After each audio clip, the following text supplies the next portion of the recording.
use our conditional probability rule, we can find the probability of a 2 given that the die has landed on an even number.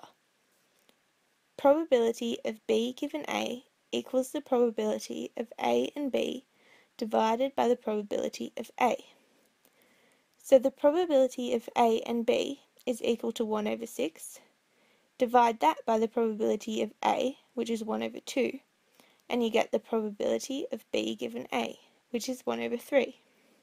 It can be concluded that the probability that the die rolled lands on a 2, given the information that it lands on an even number, is 1 over 3. Now that we've covered the basics, let's try out some more complex examples. A group of 58 high school students is interviewed. Of these, 25 are male and 33 are female. The students are asked whether they prefer the subject chemistry or photography. Of the boys, 14 prefer photography over chemistry, while of the girls, 15 prefer photography. It's helpful in a situation like this, with a multi-stage sample space, to draw a tree diagram to assist with the calculations of probability. Suppose we want to calculate the probability that a male selected will prefer photography as a subject. This can now be done easily using the conditional probability rule.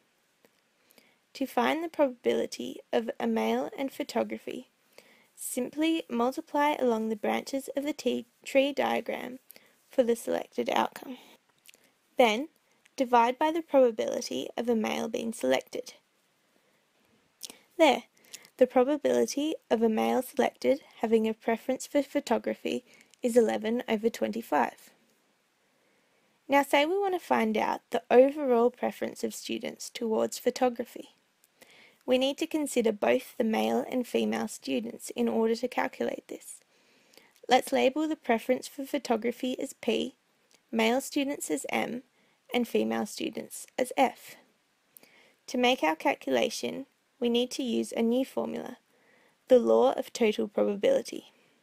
This states that the probability of P is equal to the probability of P given M times the probability of M plus the probability of P and not M times the probability of not M.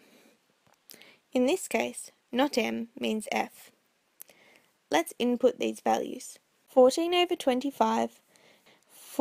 25 times 25 over 58 plus 15 over 33 times 33 over 58. Calculating this gives us an answer of half, meaning that 50% of students prefer photography over chemistry.